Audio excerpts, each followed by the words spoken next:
வணக்கம். சுந்தரர் மணந்த பெண்கள் பறவை நாச்சியாரும் சங்கிலி நாச்சியாரும் 2 பெண்களை திருமணம் செய்து கொண்டவர் தான் சுந்தரர். சுந்தரர் கண் பார்வை இழக்க காரணம் என்ன அப்படின்னா, சங்கிலி நாச்சியாருக்கு செய்து கொடுத்த சத்தியத்தை மீறியதற்காகத்தான் அவருக்கு கண் பார்வை போனது. சுந்தரருக்கு இடக்கண் எங்கே கிடைத்தது அப்படின்னா, காஞ்சிபுரத்தில் கிடைச்சிச்சு. சுந்தரருக்கு வலக்கண் கிடைத்த இடம் என்ன, திருவாரூரில் கிடச்சிச்சு. பெரிய புராணத்திற்கு மூல நூலாக அமைந்த ஒரு நூல் எதுன்னா திருத்தொண்டர் தொகை தான். அதை முதல் நூலாக கொண்டு வழிநூலாக சேக்கரர் எழுதியதான் பெரிய புராணம். எனவே பெரிய புராணத்துக்கு மூல நூலாக அமைந்த நூல் திருத்தொண்டர் தொகை என்பதை நீங்கள் தெரிந்து கொள்ள வேண்டும். சுந்தரர் பாடிய நூல் தான் திருத்தொண்டர் தொகை.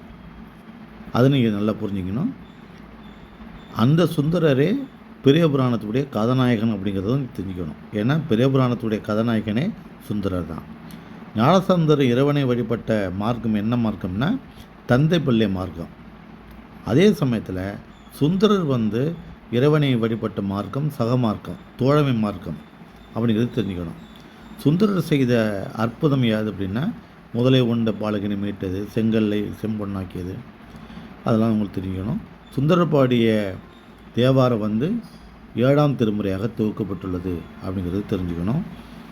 அதே போல் இந்த சுந்தரர் பற்றிய செய்திகளை நம்முடைய பெரிய புராணம் நடுநடுவே சொல்லி கொண்டு வருகிறது என்பதையும் நீங்கள் தெரிந்து கொள்ள வேண்டும்.